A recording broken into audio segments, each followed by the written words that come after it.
오늘 우리에게 주신 하나님의 말씀은 신약성경 사도행전 12장 1절로 7절 말씀입니다. 제가 가진 성경은 신약성경 207쪽 사도행전 12장 1절로 7절 말씀, 우리 다 찾으셨으면 우리 한 목소리로 합독하겠습니다. 그때 헤롯 왕이 손을 들어 교회 중에서 몇 사람을 해하려 하여 요한의 형제 야고보를 칼로 죽이니 유대인들이 이 일을 기뻐하는 것을 보고 베드로도 잡으려 하세 때는 무교절 기간이라. 잡음에 옥에 가두어 군인 내식인 네페에게 맡겨 지키고 유월절 후에 백성 앞에 끌어내고자 하더라. 이에 베드로는 옥에 갇혔고 교회는 그를 위하여 간절히 하나님께 기도하더라. 헤롯이 잡아내려고 하는 그 전날 밤에 베드로가 두 군인 틈에서 두 쇠사슬에 매여 누워 자는데 파수꾼들이 문 밖에서 옥을 지키더니 호련히 주의 사자가 나타나며 옥중에 강채가 빛나며 또 베드로의 옆구리를 쳐 깨워 이르되 급히 일어나라 하니 쇠사슬이 그 손에서 벗어지더라. 아멘. 우리 대한민국은 자유민주주의 국가입니다. 그러기에 신앙의 자유로움이 보장되어 있고 우리는 지금 그 가운데서 마음껏 찬양하고 마음껏 기도하고 마음껏 예배드리는 가운데 있으며 그런 자유로움을 마음껏 누리고 있기에 우리는 감사할 부분이 있는 것입니다. 물론 코로나로 인해서 좀 제약적인 부분이 있지만 그럼에도 우리는 마음껏 하나님 앞에 찬양드리고 이 신앙생활을 할 수 있는 자유로움이 있는 것에 우리가 감사의 제목으로 삼아야 될 것입니다. 그러면서 우리가 또 잊지 말아야 될 것은 그럼에도 불구하고 이러한 신앙을 지키기 위해서 우리 선조들은 순교자의 자리까지 간 것을 기억해야 되는 것이죠. 그리고 세밀하게 우리가 살펴보면 지금 현재도 현 시점에도 가정 속에서나 직장 속에서나 공동체 속에서 이 믿음을 지키는 것 때문에 어려움을 당하고 핍박과 고통 속에 있는 분들이 분명히 있는 것을 우리는 알고 있어야 되는 겁니다. 이런 어려움과 힘겨움을 당하는 것은 그런 다른 사람의 이야기 아니라 바로 우리들에게도 그런 어려움이 다가올 수 있기에 이런 어려움을 당할 때 우리는 어떠한 모습으로 서야 되는지 어떤 신앙의 자세를 가져야 되는지를 오늘 본문 바로 베드로의 모습을 바라보면서 같이 은혜를 나누고자 합니다. 헤롯 왕이 집권하고 있었던 이 시대에 그리스도인들을 향한 비인격적이고 비인간적인 처사가 아주 자행되고 있었습니다.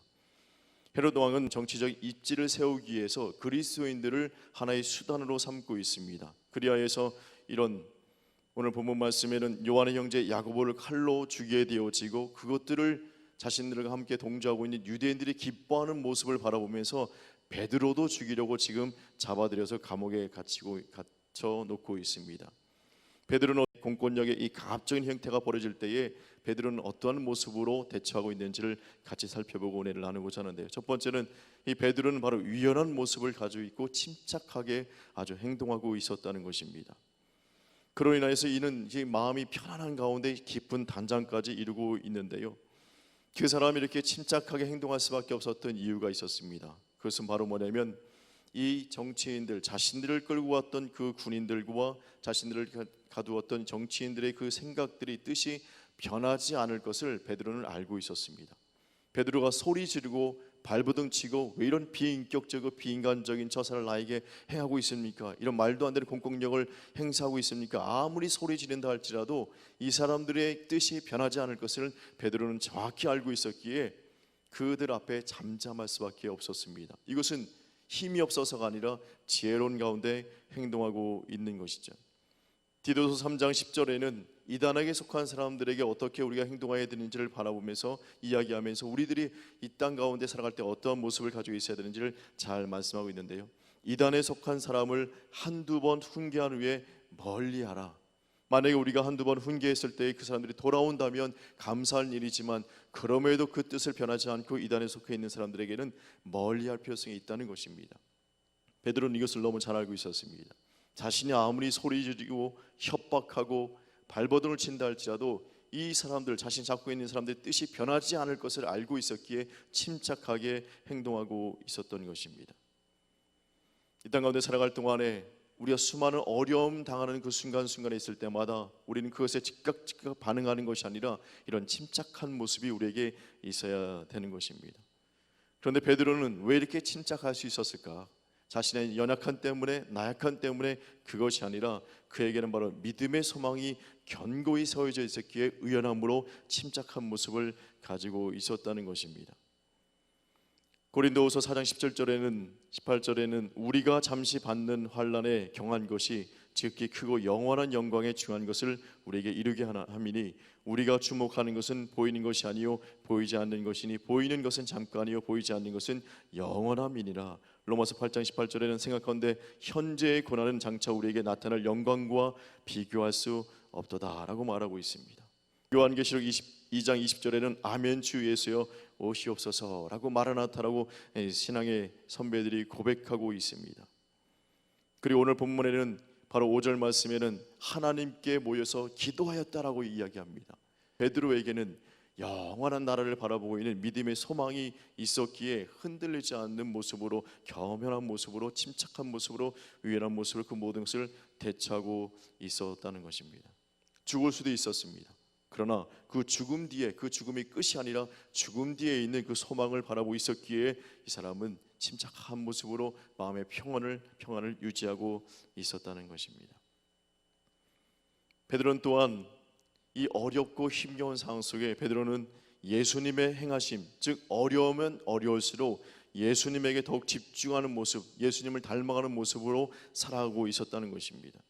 그래서 베드로는 예수님의 모습을 이렇게 설명합니다. 베드로전서 2장 22절 23절에 그는 죄를 범하지 아니하시고 그 입에 거짓도 없으시며 욕을 당하시되 맞대어 욕하지 아니하시고 고난을 당하시되 위협하지 아니하시고 오직 공의로 심판하시는 이에게 부탁하시며 라고 말씀하고 있습니다.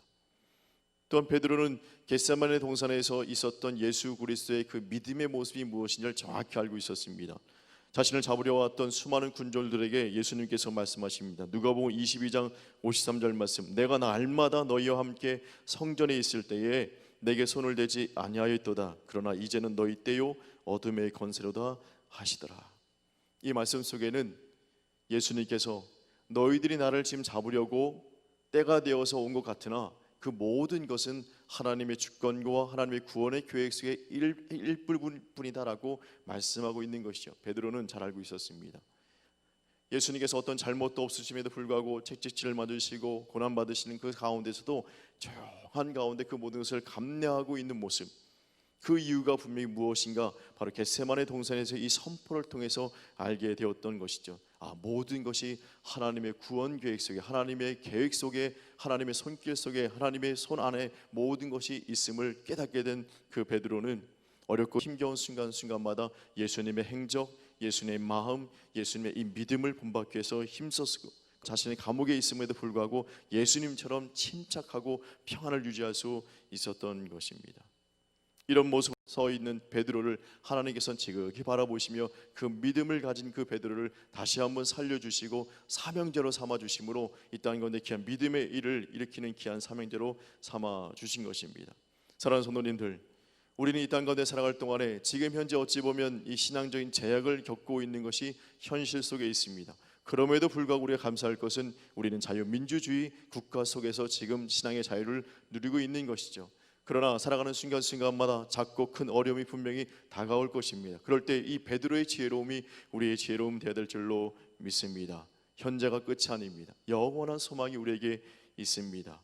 그리고 그 소망을 가지고 우리는 주님 앞에 나가서 오늘 본문에 있는 기도의 소리를 우리는 기억해야 되고 그것이 나의 기도의 소리가 되어야 될 것입니다. 그리고 더 나아가서 예수님처럼 침착하게, 예수님처럼 이 모든 것이 하나님의 주권에 속해 있음에 대한 믿음을 견고히 세우며 나갈 때에 하나님께서 우리를 이 땅 가운데 베드로를 다시 한번 사명자로 살려주시고 옥에서 다 벗어나게 해주신 것처럼 하나님께서 우리를 귀한 사명자로 우리를 다시 한번 세워주셔서 하나님께 귀히 쓰임받는 일꾼 되게 해주실 줄로 믿습니다. 오늘도 이런 소망 가운데 기쁨으로 감사하며 나가는 모두 되시를 주님의 이름으로 축원합니다. 아멘.